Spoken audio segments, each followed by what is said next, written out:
أعوذ بالله من الشيطان الرجيم بسم الله الرحمن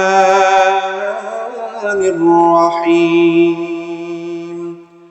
يا أيها الذين آمنوا توبوا إلى الله توبة نصوحا আল্লাহ রাব্বুল আলামিন পৃথিবীর মানুষদেরকে উদ্দেশ্য করে বলছেন। আল্লাহ রাব্বুল আলামিন জানতেন পৃথিবীর প্রত্যেকটা মানুষ গুনাহ করবে। আল্লাহ জানতেন না? যখন মানুষকে সৃষ্টি করবেন, সৃষ্টি করার আগে ফেরেশতাদের সাথে পরামর্শ করলেন, দুনিয়ার ভিতরে একজন আমি মানুষ সৃষ্টি করব, মানুষ তৈরি করব। এই মানুষগুলো যদি তৈরি করি তোমাদের কি মতামত?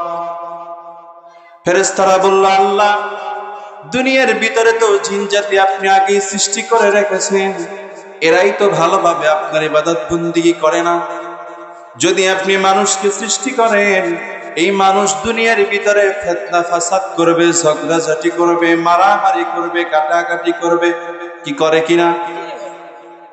আল্লাহ মানুষ দুনিয়াতে বানানোর দরকার নাই, আপনি আমাদের যে ফেরেশতাদেরকে সৃষ্টি করেছেন, আমরা কিয়ামত পর্যন্ত আপনার শুধুমাত্র আপনার গুণগান, আপনার তাসবিহ পড়ব। আল্লাহ রাব্বুল আলামিন বললেন, আমি মানুষকে পৃথিবীতে সৃষ্টি করব, এই মানুষগুলো দুনিয়ার ভিতরে ফিতনা ফাসাদ করবে, মারামারি করবে, কাটাকাটি করবে, কিন্তু এই মানুষগুলো একটা সময় আবার আমি আল্লাহকে ভয় করে আমি আল্লাহ রাব্বুল আলামিনের কাছে তওবা করবে। কোন সুবহানাল্লাহ। আপনি যত বড় গুনাহ করেন, যত বড় গুনাহ, আপনি গুনাহ করার পরে যদি তওবা করে, আর সেই তওবাটা যদি হয় ইয়া আইয়ুহাল্লাযীনা আমানু তুবু ইলাল্লাহ তাওবাতান নাসুহা, নসুহায় তওবা যদি আপনার হয়, তওবাটা যদি খাঁটি তওবা হয়, আপনি যত বড় গুনাহগার হন আল্লাহ তাআলা আপনাকে মাফ করে দিবে। পড়েন সুবহানাল্লাহ। এজন্য এই পৃথিবীতে যত মানুষ আছে, এমন কোন মানুষ বলতে পারবে যে আমার দ্বারা গুনাহ হয় নাই? কারো সাহস আছে? বুকে হাত দিয়া বলতে পারবে যে আমি কোনোদিন গুনাহ করি নাই? এটা বলা সম্ভব না, কারণ প্রত্যেকটা মানুষের দ্বারা ভুল কম বেশি হয়েছে। কি বলেন, ঠিক কিনা? এজন্য এই ভুল মানুষ দুনিয়াতে করবে আল্লাহ তাআলা জানতো, জানার পরেই তো আল্লাহ তাআলা মানুষকে সৃষ্টি করেছে। আল্লাহ রাব্বুল আলামিন বলেন, এই দুনিয়ার মানুষ, হাদিসে কুদসির বিধানে এসেছে, আল্লাহ রাব্বুল আলামিন বলে, এই দুনিয়ার মানুষ জাতি, ইনসান, এই মানুষ জাতি যদি দুনিয়ার ভিতরে গুনাহ না করত, আমি আল্লাহ তাআলা এই মানুষকে ধ্বংস করে দিয়ে নতুন একটা জাতি দুনিয়ার ভিতরে পাঠিয়ে দিতাম। যেই জাতি দুনিয়াতে গুনাহ করত, আবার আমি আল্লাহর কাছে মাপ চাইতো।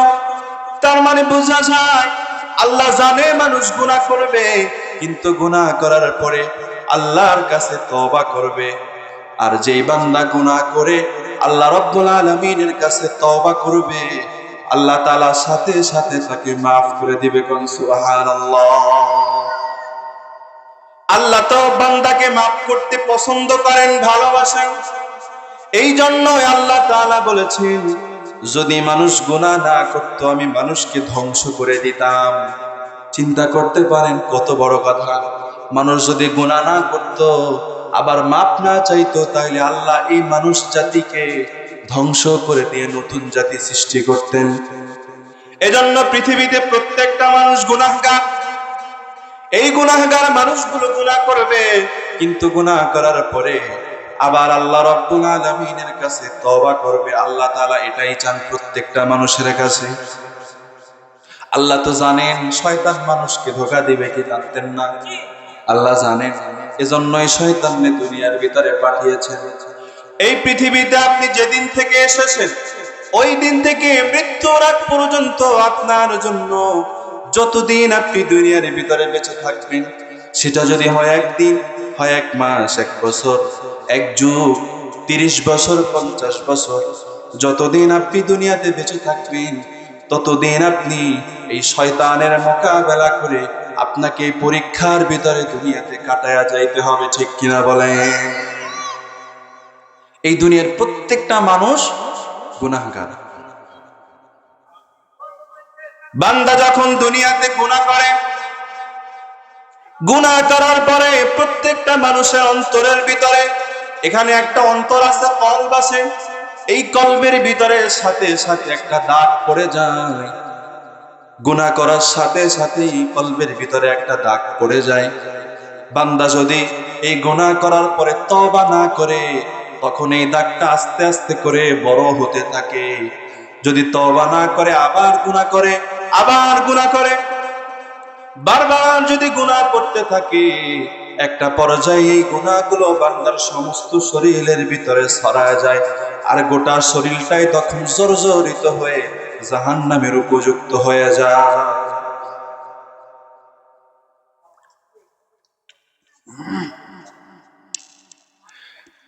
এই জন্য যখন গুনাহ করবেন সাথে সাথে তওবা করবেন। আপনার যদি একটা পোশাকের ভিতরে দাগ লাগে, ওই দাগটা যদি যত কঠিন দাগ হোক, আপনি যদি এখনই গিয়া ধুয়ে ফেলেন তাহলে দেখবেন সাথে সাথে উঠে গেছে। কিন্তু যদি এই দাগটা আপনি সাথে সাথে না উঠান, ওই দাগটা যদি অনেক দিন পর্যন্ত আপনার কাপড়ের ভিতরে লেগে থাকে, একটা সময় দেখবেন ওই দাগটা কাপড়ের সাথে মিশে গেছে। তখন উঠাতে চাইলেও সহজে কিন্তু এই দাগগুলো ওঠে না, কি বলেন ঠিক কিনা? ঠিক প্রত্যেকটা মানুষের একটা কলব আছে।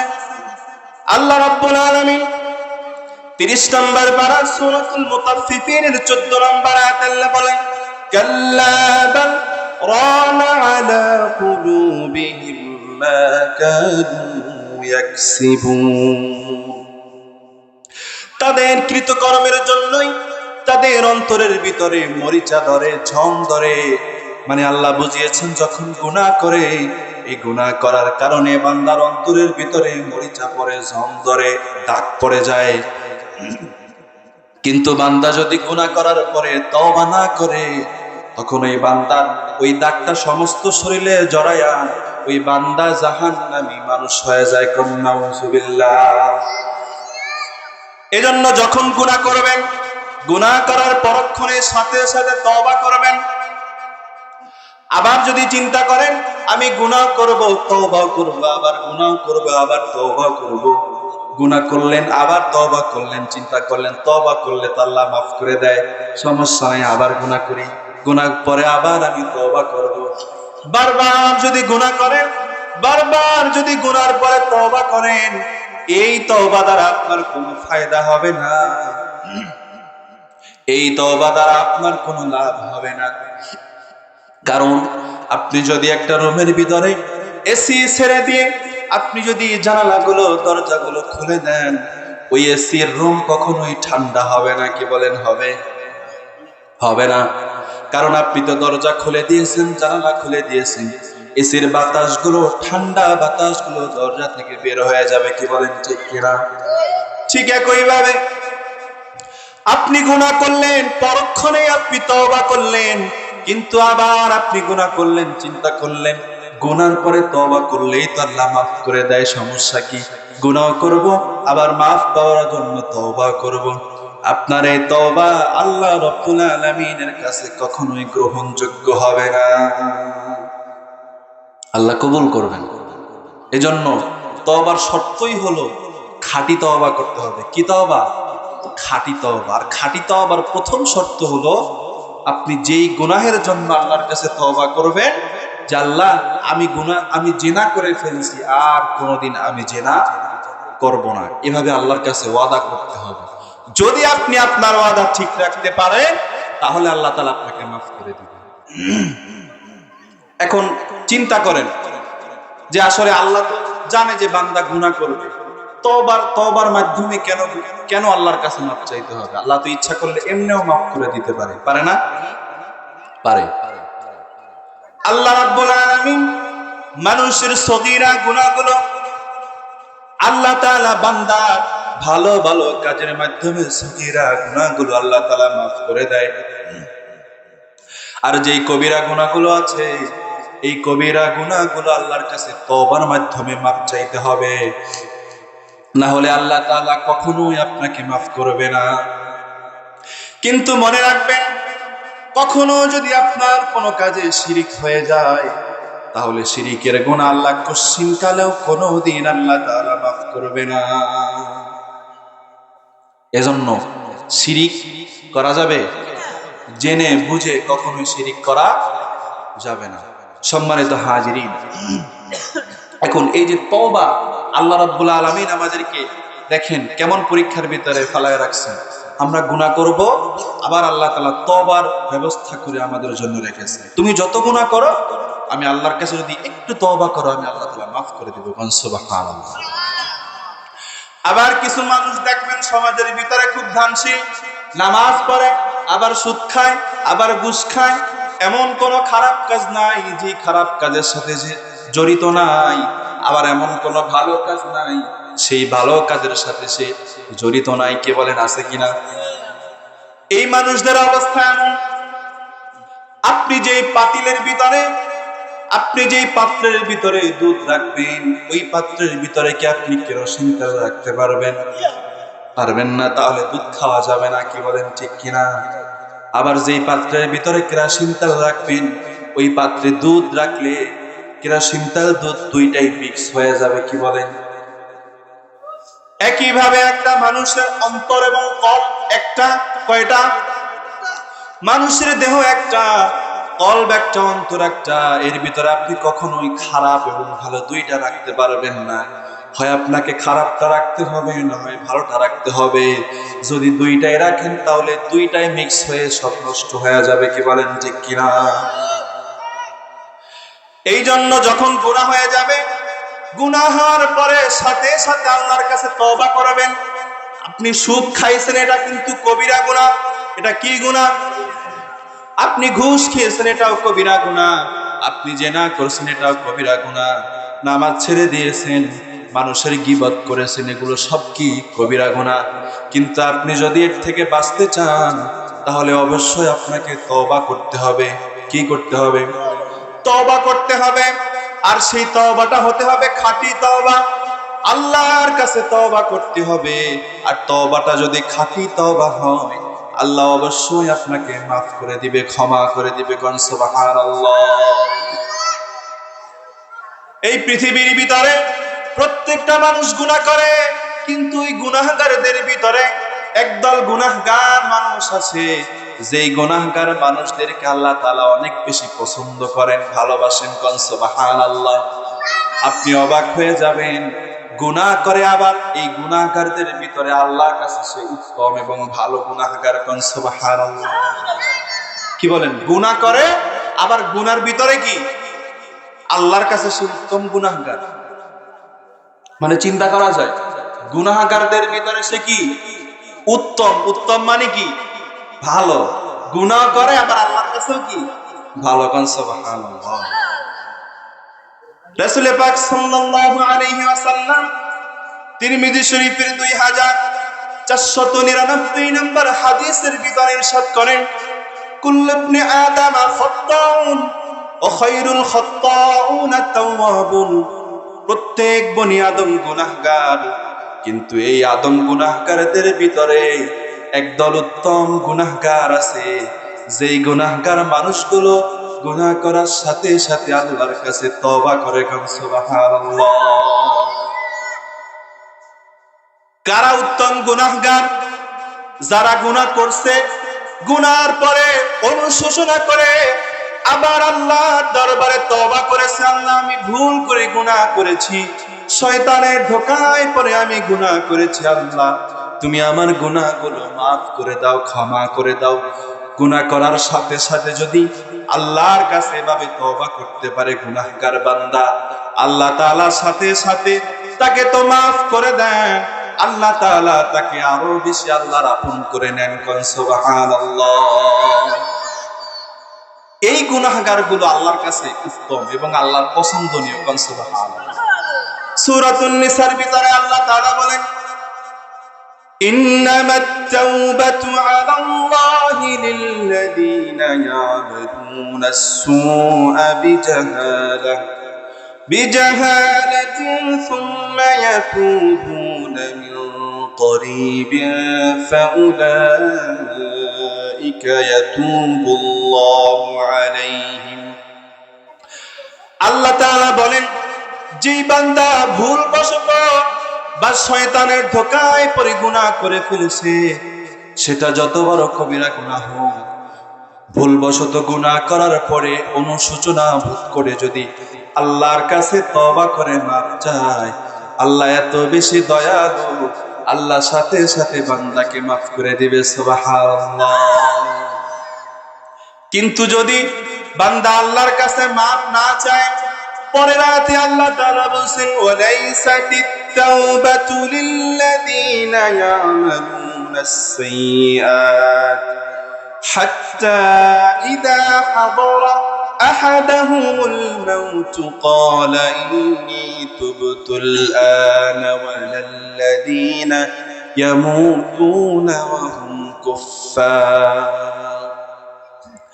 আল্লাহ বলেন, কিছু মানুষ আছে, এই মানুষগুলো দুনিয়ার ভিতরে গুনাহ করার পরে তওবা করে না, ইচ্ছা করেই তওবা করে না, কিন্তু যখন আজরাইল তাদের কাছে চলে আসে তাদের জান কবজ করার জন্য, তখন তারা বলে যে আমি এখন তওবা করলাম, কিন্তু আল্লাহ বলেন এই মানুষগুলোর তওবা আমি আল্লাহ কবুল করি না।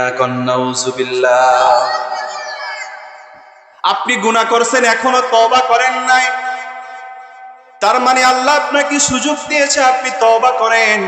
কখন আজরাইল চলে আসবে, আর আজরাইল চলে আসার পরে আজরাইলের ভয়ঙ্কর চেহারা দেখার পরে যদি আপনি বলেন যে আল্লাহ তুমি আমার এখন মাফ করে দাও, আমি তওবা করলাম, আল্লাহ ওই সময়ে তওবা আপনার কবুল করবে না। হাদিসের ভিতরে এসেছে দুই সময়ে তওবা কবুল হবে না। পৃথিবীর মানুষ হঠাৎ করে একদিন দেখবে এখন সূর্য ওঠে পূর্ব দিক থেকে আর অস্ত যায় পশ্চিম দিকে, কি বলেন ঠিক কিনা? কিন্তু হঠাৎ একদিন মানুষ দেখবে সূর্য পশ্চিম দিক থেকে ওঠে পূর্ব দিকে অস্ত গেছে, এখন ওঠে পূর্ব দিকে অস্ত যায় পশ্চিম দিকে, আর হঠাৎ করে একদিন পশ্চিম দিকে উঠবে পূর্ব দিকে অস্ত যাবে। মানুষ সকালবেলা দেখবে সূর্য পশ্চিম দিকে কেন, তখন চিন্তা করবে কিয়ামতের বড় একটা আলামত হলো, যেই দিন সূর্য পশ্চিম দিক থেকে উঠবে ওই দিন আল্লাহ তাআলা কোনো মানুষের তওবা কবুল করবেন না। ওই দিন থেকে আল্লাহ তাআলা তওবার দরজা আল্লাহ তাআলা কিয়ামত পর্যন্ত বন্ধ করে দিবে। মানুষ যখন দেখবে সূর্য পশ্চিম দিকে উদিত হয়েছে, মানুষ দৌড়ায় যায় নামাজের ভিতরে দাঁড়ায় যাবে, কিন্তু নামাজ কবুল হবে না। মানুষ দৌড়ায় যায় সিজদার ভিতরে পড়ে যাবে, কিন্তু সিজদা কবুল হবে না। কেউ গিয়ে ওযু করে কোরআন বের করে কোরআন তেলাওয়াত করতে চাইবে, কিন্তু যখনই কোরআনটা খুলবে দেখবে কোরআন সম্পূর্ণ সাদা হয়ে আছে, কোনো অক্ষর নাই ভিতরে। তখন থেকে আল্লাহ তাআলা যেই দিন সূর্য পশ্চিম দিকে উদিত হবে ওই দিন থেকে তওবার দরজা বন্ধ হয়ে যাবে। দুই নম্বরে, যখন মানুষ মুমূর্ষু অবস্থায় থাকবে, মৃত্যু শয্যায় যখন শায়িত হবে, আজরাইল যখন জান কবজ করার জন্য চলে আসবে, পৃথিবীর প্রত্যেকটা গুনাহগার বদকার খারাপ মানুষগুলো আজরাইলের এমন ভয়ঙ্কর চেহারা দেখবে, চেহারা দেখার সাথে সাথে ওই বান্দা গুনাহগার বান্দা ভয় পেয়ে যাবে। এত বেশি ভয় পাবে, তার এত বেশি পানির তৃষ্ণা পাবে, তার কাছে মনে হবে এই পৃথিবীর সমস্ত সমুদ্রের পানিগুলো একত্রিত করে যদি তাকে খেতে দেওয়া হয়, তাহলে তার মনে হবে তার মুখের ভিতরে এক ফোঁটা মাত্র পানি দেওয়া হয়েছে। এত ভয়ঙ্কর ভাবে আজরাইল ওই গুনাহগার বান্দার সামনে ধরা দিবেন, আর ওই সময় বান্দা ভয়ে বুঝতে পারবে তার মৃত্যুর সময় হয়ে গেছে। তখন আল্লাহর কাছে তওবা করবে, আল্লাহ আমি তোমার কাছে তওবা করলাম, আমি তোমার কাছে মাফ চাইলাম, জীবনের সব গুনাহের জন্য তোমার কাছে ক্ষমা চাই, দয়া করে তুমি আমাকে আমার গুনাহগুলো মাফ করে দাও, ক্ষমা করে দাও। কিন্তু ওই সময়ের তওবা আল্লাহ তাআলা কবুল করবেন না। এই জন্য সময় থাকতে আপনি গুনাহ করার পরেও আল্লাহ তাআলা আপনাকে বাঁচায় রাখছেন, তার মানে আল্লাহ চাচ্ছেন আপনি আল্লাহর কাছে তওবা করেন। আর এখনো সময় আছে, তাড়াতাড়ি করে আল্লাহর কাছে নিজের জীবনের গুনাহর জন্য তওবা করেন, আল্লাহ মাফ করে দিবে। আল্লাহ কত বেশি দয়ালু, আপনি অবাক হয়ে যাবেন। আল্লাহ নেই দুনিয়াতে বসে আপনি আল্লাহর কত নাফরমানি করছেন, কি বলেন, করছেন কিনা? আপনি আল্লাহ দুনিয়ার ভিতরে থাকেন, আপনি আবার আল্লাহর নাফরমানি করতেছেন। আপনার সন্তান যখন আপনার সাথে একটু বেয়াদবি করে, আপনার যখন সন্তান আপনাকে কষ্ট দেয়, আপনার সন্তান যখন দুষ্টামি করে, আপনার সম্মান যখন তারা নষ্ট করে, তখন আপনি সন্তানের উপরে রাগ হয়ে বলেন, তোর মতো সন্তান আমার দরকার নাই। কি বলেন না? বাবা রাগ করে সন্তানের উপরে, সন্তানকে বলে, তোর মতো সন্তান আমার দরকার নাই, তোর মতো সন্তান আমি আর পালবো না, তুই আমার ঘর থেকে বের হয়ে যা। কি বলেন? বাবা কিন্তু সন্তানকে রাগান্বিত হয়ে এই কথাগুলো বলে। কিন্তু আপনি অবাক হয়ে যাবেন যে আল্লাহ 100 ভাগ মায়াকে, এই 100 ভাগ মায়া থেকে 1 ভাগ মায়া সারা পৃথিবীর মানুষের মাঝে এই মায়া মহাব্বত গুলো বন্টন করে দিচ্ছেন। এতে একজন মানুষের অন্য মানুষের প্রতি কত বেশি মায়া মহাব্বত চিন্তা করে দেখেন। আর সেই আল্লাহ তাআলা আপনি যেই সন্তানকে বলেন তোর মতো সন্তান আমার দরকার নাই, আমারে বাবা বলে তুই ডাক দিবি না, কি বলেন কিনা? আপনারা বলেন তোর মতো সন্তান আমার দরকার নাই, ঘর থেকে বের হয়ে যা, আমারে বাবা বলে ডাক দিবি না। সন্তানের একটা ভুলের কারণে আপনারা এই কথাগুলো বলেন, কিন্তু একবারও চিন্তা করে দেখেন নাই যে আল্লাহ আপনাকে এত মায়া করে, এত মহাব্বত করে আল্লাহ তাআলা আপনাকে সৃষ্টি করেছেন, এত নেয়ামত দিয়েছেন, এত রিজিক দিয়েছেন। ওই আল্লাহর রিজিক খাওয়ার পরে আপনি আল্লাহর নাফরমানি 24 ঘন্টা করেন, আল্লাহর নামাজ আদায় করেন না, আল্লাহর সন্তুষ্টি আল্লাহর শুকরিয়া আদায় করেন না, শুধু নাফরমানি করেন। কিন্তু আল্লাহ এত বেশি দয়ালু, ওই আল্লাহ আপনাকে একবারও বলে নাই তোরে আমি এত ভালোবাসি, এত রিজিক দিয়েছি, এত সম্মান দিয়েছি, এত টাকা পয়সা দিয়েছি, তারপর তুই আমার নাফরমানি করছস, যাতে আমার জমিন থেকে বের হয়ে যা। কখনো বলছে আল্লাহ? কখনো আপনাকে বলে নাই তুই আমারে আর কখনো আল্লাহ বলে, তুই আমারে আর কখনো রহমান বলে, তুই আমারে আর কখনো রহিম বলে ডাক দিবি না? আল্লাহ বলছে কিনা বলেন? কখনোই বলে নাই। তাহলে চিন্তা করে দেখেন আল্লাহ আপনাকে কত বেশি ভালোবাসে, কত বেশি মহাব্বত করে। কন্যা সুবহানাল্লাহ। এত গুনাহ করেন, এত নাফরমানি করেন, তারপরও আল্লাহ আপনারে না খাওয়ায়া রাখে না, তারপরও আল্লাহ আপনারে ধ্বংস করে দেয় না। এমন একজন আল্লাহ পেয়েছেন, এমন একজন মালিক পেয়েছেন, তারপরও শুকরিয়া আদায় করেন না। অসুস্থ হইলে আল্লাহকে দোষ দেন, বিপদে পড়লে আল্লাহকে দোষারোপ করেন, কিন্তু চিন্তা করেন না আল্লাহ কত বেশি ভালোবাসে আপনাকে, কখনোই চিন্তা করেন না। এমন একজন আল্লাহ পাইছেন, এমন একজন রহমান পেয়েছেন, আপনি যখন রাতের বেলা অথবা দিনের বেলা যখন দরজা বন্ধ করে দিয়ে আপনি যখন মদ খান, আপনি যখন গাঁজা খান, আপনি যখন গুনাহের কাজগুলো করেন, আপনি দরজা বন্ধ করে দিয়ে আপনি গুনাহের কাজগুলো করেন, আপনি মনে করেন পৃথিবীর কেউ দেখে না, কিন্তু আল্লাহ আপনাকে ঠিকই দেখে। কি বলেন, ঠিক কিনা? আপনি দরজা বন্ধ করে আপনি গুনাহ করেন, আর ওই আল্লাহ আপনাকে কি করে জানেন? ওই দরজার ছোট ছোট ছিদ্র দিয়ে, ফাঁকা দিয়ে অক্সিজেন গুলো ভিতরে ঢুকায়া দিয়া আল্লাহ তাআলা আপনার শ্বাস নিঃশ্বাস গুলো নিয়ে আপনাকে বাঁচায় রাখে। কন্যা আল্লাহু আকবার। আরো জোরে কান আল্লাহু আকবার। এত নিয়ামত আল্লাহ আপনাদেরকে দিছে, আর সে আল্লাহকে স্মরণ করার সুযোগ করে একটু স্মরণ করার সময়টা আমরা পাই না। ওই আল্লাহর ইবাদত বন্দি করার সময়টা পাই না। এজন্য আল্লাহ ধরে না আমাদেরকে, যখন ধরবে তখন কি ছাড়বে না। এজন্য এখনো যারা এদিকে ঘোরাফেরা করতেছেন, আজকের এই মাহফিলটা আপনার জন্য নাজাতের ওসিলা হতে পারে, কি বলেন ঠিক কিনা? কিয়ামতের দিন আল্লাহ শুধু বান্দাকে মাফ করার জন্য ওসিলা খুঁজবে। কি খুঁজবে? ওসিলা খুঁজবে।